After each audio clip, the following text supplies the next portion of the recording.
Interplanetary colonization. It's been the subject of decades of science fiction, and we are about to achieve it because we are going to Mars.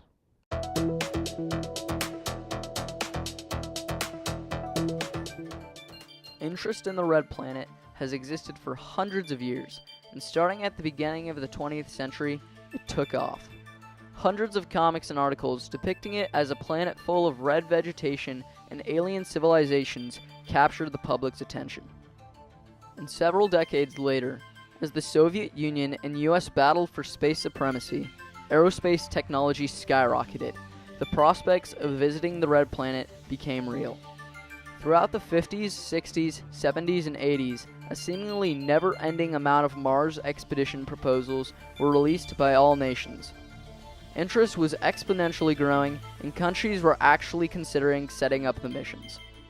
Then, the Cold War ended, leaving space programs with fewer and fewer funds, which they focused on other projects. Through the 1990s and 2000s, the thought of exploring Mars was hidden behind other ideas and concepts.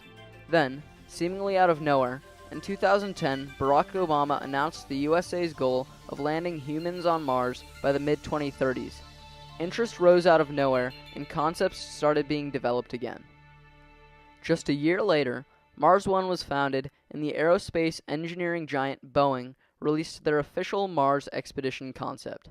A few years after that, NASA created an official strategy for exploring Mars by 2030 with the support of the new president. And most recently, the private and increasingly famous Elon Musk-founded company, SpaceX, has created their own ambitious vision of exploring Mars. Planning to have humans on Mars by 2024, SpaceX cut the completion date of Obama's original vision by an entire decade.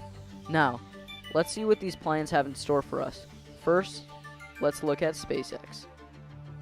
Planning to send humans to Mars by 2024 is obviously very ambitious. SpaceX, however, plans to do so with a rocket ship design called the Starship, formerly known as the Big Falcon rocket. With capabilities completely outdoing those of previous rockets while being completely reusable and therefore a lot cheaper, the Starship is revolutionary. With a total vehicle length of about 350 feet, including a total of 12 engines, 2 massive oxygen and fuel tanks, and a payload area larger than the main deck of an Airbus 380, the ship seems to come straight out of science fiction. In addition, the ship has 40 cabins and common areas, a central storage system, a galley, and even a solar storm shelter. Even more, the ship has a brand new refilling concept, allowing it to be refilled in orbit, making it able to travel long-distance journeys. If you don't believe this spaceship can be built, just take a look at the tests SpaceX are doing, and then you'll see just how on top of it they are. Now that we know all about the Starship, let's take a look at some pictures of SpaceX's expected Mars colony development. Being first, this picture shows the very beginning stages of the colony, and obviously, there isn't too much going on. Now, look at the second stage. More rockets have arrived, and there are some noticeable additions to the town. Now, at this point, the colony is starting to take shape, becoming a decently sized town, and even another rocket has come. Now, here's the fourth stage. The city has grown even more, and a large solar power station has been set up on the right. At this point, transportation to Mars will become public to people on Earth at a relatively affordable price. Lastly, here's the final stage for the colony. The colony has become a true city, functioning as a full, self-relying area with a large variety of buildings and posts. Finalizing on SpaceX, let's take one last look at the incredible creation SpaceX has designed. Okay, now let's move on to Mars One, the first serious plan for traveling to Mars. Mars One is a Dutch organization that gets its funding from investors. Unlike SpaceX, it is not an aerospace manufacturer and will get its hardware from outside aerospace companies.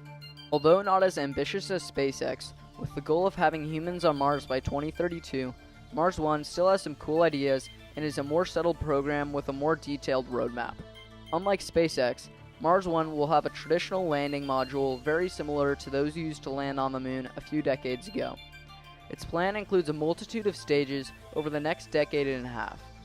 Over the next few years, research, crew training, and a couple of missions designated to launch a satellite and study Mars will take place. After that, a rover will be sent to Mars that will transport future modules.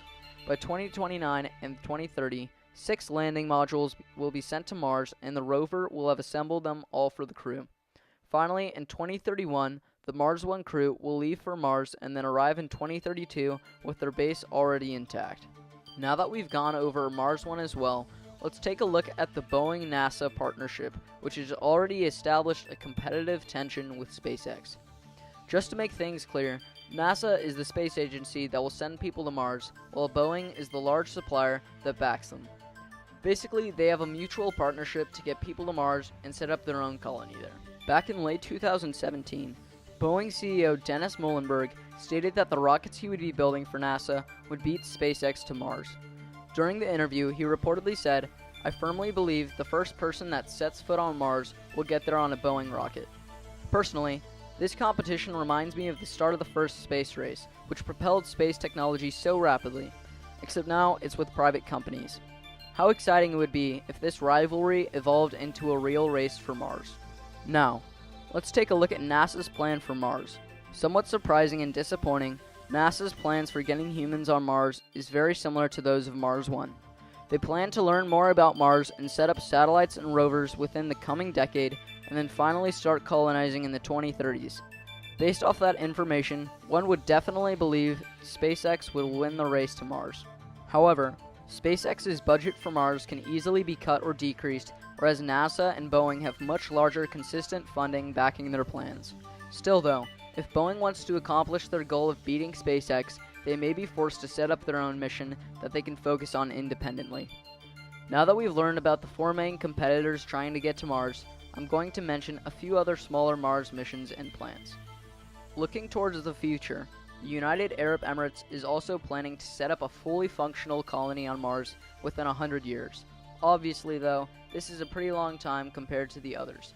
Secondly, some European and Chinese agencies are developing ways to get to Mars and are testing some technologies they can use on it in the future. Now that I've gone over all of the competitors of getting humans on Mars, let's discuss about the whole affair. Which company or organization do you think is going to get to Mars first? Do you think a second space race is going to develop from this growing competition? When do you think these competitors are going to complete their goals? Let me know your opinions in the comments. If you liked the incredible information you learned in this video, please like and subscribe for future content. Thanks for watching, and goodbye for now.